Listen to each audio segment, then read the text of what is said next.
Lakini mapambo mwanamke hatakiwi kila mtu ayaone. Mwanamke hatakiwi kukaa faragha na mwanamume alikuwa ajnabi. Mfano shemeji yake au tu mfanyakazi mwenziwe kukaa bakia peke yao wakawa, haitakiwi hiyo.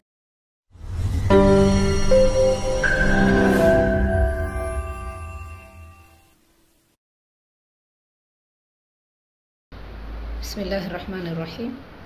Alhamdulillahi rabbil alamin, wassalatu wassalamu ala rasulillah sallallahu alaihi wasallam. Kama nilivyoeleza kwamba jina langu Amina Salum Khalfan, ni naibu mwenyekiti Jumuiya ya Wanawake wa Kiislamu Zanzibar. Vile vile ni mwalimu by profession.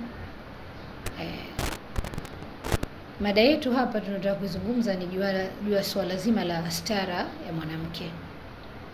Kama tunavyoelewa kwamba mwanadamu ameumbwa ni kiumbe alioheshimiwa katika dunia, kama mwenyewe Mwenyezi Mungu Subhanahu wa Ta'ala alipomuumba akaeleza akasema, walaqad karramna bani adam, kwa hakika tumemtukuza tumemheshimu mwanadamu na tunamchukua katika vyombo vya bara na vyombo vya bahari, na tumemruzuku katika vitu vizuri vizuri, na tumemfadhilisha katika wengi tulivyoomba, basi tumemfadhilisha mwanadamu.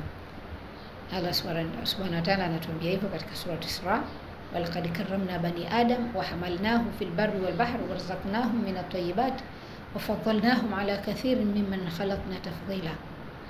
Kwa hiyo mwanadamu ni kiumbe ambaye kakirimiwa, na mwanadamu huyu akiwa ni vile vile mwanamke. Kwa hiyo mwanamke ametakiwa ajistiri, ajihifadhi na ajitunze. Stara ya mwanamke iko katika maeneo tofauti tofauti.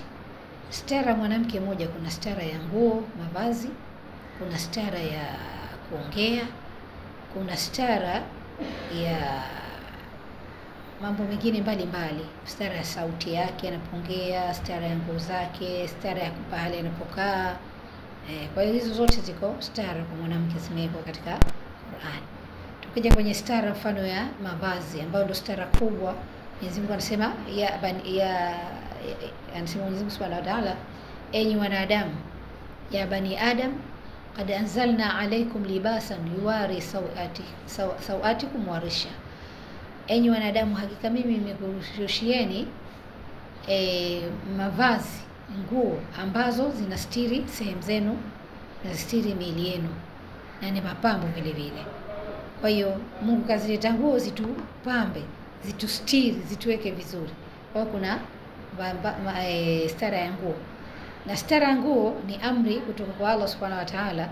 Pale Mwenyezi Mungu alipomwambia Mtume sallallahu alaihi wasallam katika suratul Ahzab, alimwambia ya ayuhan nabiyyu, ewe Mtume, qul li azwajika, waambie wake zako, wa banatika, na waambie watoto wako wa kike, wa nisa'il mu'minina, na waambie wanawake wa Kiislamu, yudinina alayhinna min jalabibihinna dhalika adna an yu'rafna fala yudhaina wa kana Allahu ghafurur rahim. Waambie wake zako, waambie na watoto wako wa kike na wanawake wote wa Kiislamu wajiangushie nguo zao katika miili yao, katika vifua vyao. Kufanya hivyo kutawapelekea wao wabakie kwamba ni watu wa heshima na waepuke na mabughudha na makero mbalimbali. Kwa hiyo ni aya moja kuhusiana na habari ya sitra, lakini bado haijesha.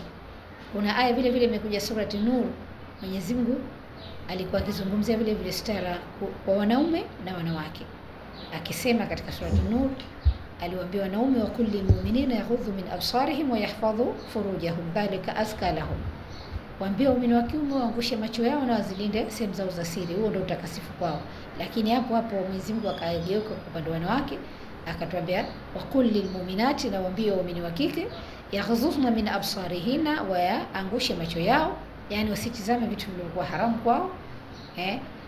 Yaghudhuna min absarihinna wa yahfadhuna furujahunna, na wajihifadhi sehemu zao za siri. Wa yahfadhuna furujahum wala yubdina zinatahunna, wala wasitoe mapambo yao, ila ma dhahara minha, isipokuwa yale ambayo yamedhihirika. Yalodhihirika ukisha kuvaa mwanadamu, basi anaweza kujua huyu mtu mrefu, huyu mfupi, lakini ile mikatiko ya mwili wake hatakiwi ionekane. Na pale Mwenyezi Mungu asema illa ma dhahara minha, alafu akasema waliyadhribna bihumurihinna, na waziangushe shungi zao, waliyadhribna bihumurihinna ala juyubihinna, kwenye vifua vyao, wala yubdina zinatahunna, wala wasiyatoe mapambo yao, illa libuulatihinna, isipokuwa mapambo hayo wayabakishe kwa waume zao, au abaihinna, au baba zao, au abai libuulatihinna, au baba waume zao ambao wakwe zao, au wanawake wenzao, au watoto wadogo ambao hawajajua mambo ya mahusiano ya kijinsia baina ya wanaume, au wanawake wenzao, au watoto au baba zao, au ami zao, au wanawake wenzao. Kuna watu maalum ndio wametajwa mwanamke anaweza akadhihirisha mapambo yake, lakini mapambo ya mwanamke hatakiwi kila mtu ayaone.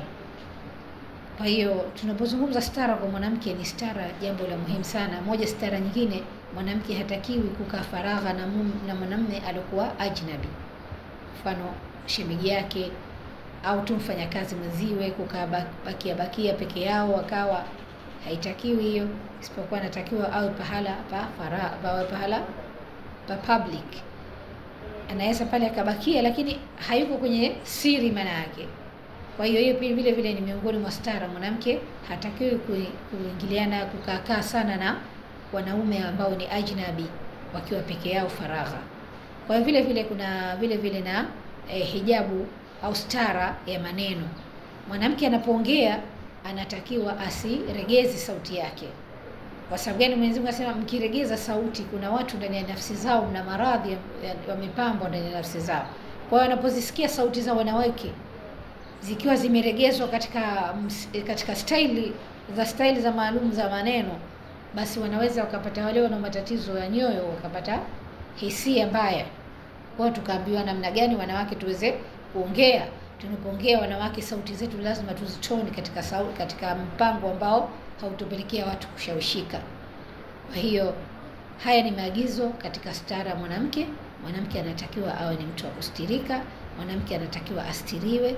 Pahala panapo intermingling, hizi ingiliano ya watu, wanawake na wanaume, alikuwa hana ulazima, mwanamke anatakiwa aepushwe. Kwa ajili ya nini? Kwa ajili ya kuepusha mambo ambayo yanaweza kutokea kwenye mahusiano ya kijinsia ambayo yanaenda kinyume na maagizo. Kwa sababu mambo ya kijinsia hatuwezi kuyaepuka kwa sababu ndio tumeumbiwa, lakini lazima aende kwenye taratibu na mipango iliyowekwa, sio kwenda ovyo ovyo. Kwa hiyo mwanamke anatakiwa ajistiri, nguo zake azishushe, asiachie tu mwili wake kama mtu anauona tu kila pale kama tunavyoona kwenye baadhi ya watu wengine. Sisi Waislamu tunakatazwa kitu hicho. Tunatakiwa tuvae vizuri. Nguo ya mwanamke, Mtume sallallahu alaihi wasallam alikuwa na shemeji yake Bibi Asma, alikwenda ndani ya nyumba ya dada yake Aisha. Alipofika bwana Mtume sallallahu alaihi wasallam, alipoingia Asma akamkuta hajavaa hijabu. Akamwambia, ya Asma, ewe Asma, mwanamke atakapofikia umri wa baligh hatakiwi kuonekana kiungo chake chochote isipokuwa viungo viwili tu. Akamwashiria aonekane uso wake, mzunguko wa uso pamoja na viganja tu vya mikono, hivyo ndio vinaweza kuachwa wazi. Lakini maeneo yote yaliyobakia mwili, kuanzia kwa kifundo cha mikono mpaka kwenda juu hatakiwi aonekane, isipokuwa hii huku kwenye kifundo cha mkono kuja mbele ndio anaweza akaonekana. Kwa hiyo suala la hifadhi, suala la stara kwa mwanamke ni jambo kubwa sana na ni jambo la muhimu sana, na ndio maana Mwenyezi Mungu akatuambia ndani ya sura al-Isra, wala taqrabu zina, wala msikaribie zina, innahu kana fahishatan wa saa sabila, kwa sababu hiyo ni uchafu na ni njia mbaya. Kwa hiyo kutoikaribia zina manake kutojitembeza mwanamke maungo yake au mwili wake akaonekana, kwa sababu kuna watu hawawezi kujizuia wakiwa wanapoona maumbile ya wanawake, na wanaweza wakasababishia shida wao na wanaweza wakasababishia wale ambao wanajitembeza katika hali hiyo.